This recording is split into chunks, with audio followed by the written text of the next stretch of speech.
What's up guys, it's Ben and Parts here. Welcome back to yet another episode of this Cryptid cast series where we break down cryptids, their sightings, their possibilities, what they could or couldn't be and what they could be real or not. And today we've got a creature that isn't a cryptid, but because of its animalian nature, it's often lumped in with cryptids. We have the Boobrie. And no, I'm not saying a certain other rather amusing word that misses out the there. No, I am not talking about a woman's anatomy. We are talking about the Boobrie, a mythical jinn, aka genie, aka spirit, aka demon from Scotland.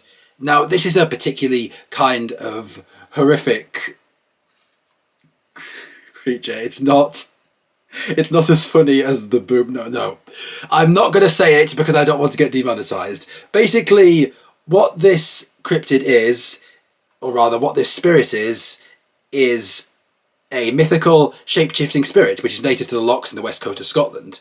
It's specialised in essentially mischief, and it's speculated that the name comes from the Celtic Boobrie, which translates as cowgiver. It's also been translated as Tarb Boidri, which literally translates as bull hearth, but very tellingly, like I said before, is commonly taken to mean a demon.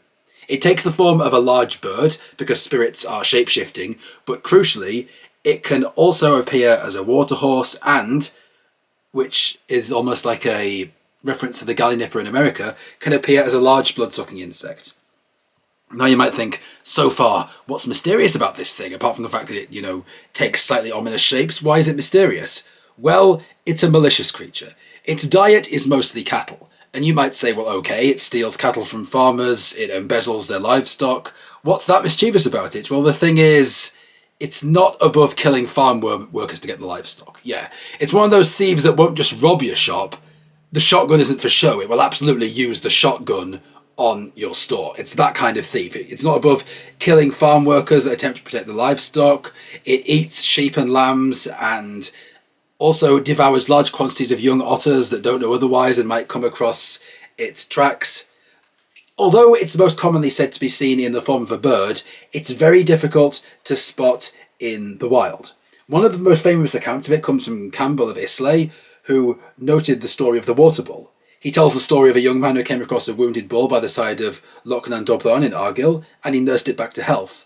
And a few months later, his girlfriend Femi was attacked by her former lover by the side of the loch, and rescued by a water bull that knocked down her attacker. The bull then allowed Femi to get onto its back and carried her to safety before disappearing into the night. So, actually, this is one of the stories, ironically, where the Boobrie actually helped someone. And indeed, the story was noted in verse, translated from Gaelic as following: I was assisted by a young man, and I aided a maid in distress. Then, after 300 years of bondage, relieve me quickly. So, this is one of those spirits that is like humans, like I've said before. Like humans, they can sometimes be good, they can sometimes be bad, and they can sometimes be in between in the sense that sometimes they will do good, sometimes they'll do bad, sometimes they'll help people, sometimes they'll hinder people. They seem to have a certain level of malice and resentment of people, but some of them certainly don't see it as beneath them to help people.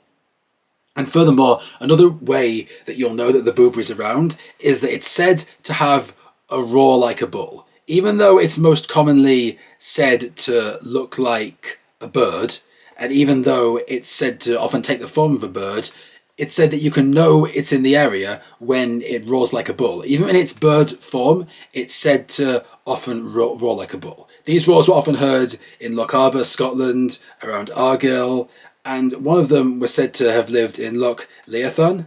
Not Loch Leviathan, I want to make that clear. Loch Leathan, and it was said to take on those 3 different forms at any one time.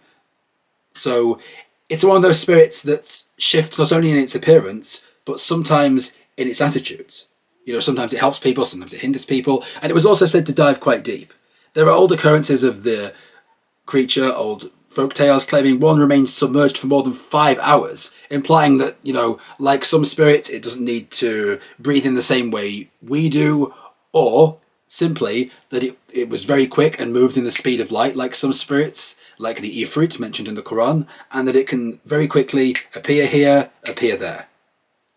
It's sometimes seen as an aquatic horse, and which I also find interesting because it makes it similar to the Each Weesage of Scottish folklore. And it could also It could do all kinds of things. It's one of those spirits that's very all-encompassing, tends to be feared, but sometimes tends to be respected. And even those who fear it accorded to a certain level of respect and keep well away from it. Some people think the spirit sightings arose due to sightings of the beautiful auk bird, which makes a bellowing noise similar to a bull. But honestly, I think to myself that I think people who had lived in those areas in the past could tell the difference between a auk bird and between a spirit. But what do you guys think? Have any of you ever seen a Boobrie? Do any of you know anything about it? Do you have any old folk stories from your family's history? Please post those in the comments section. It would be amazing to see them. And stay tuned for the next episode.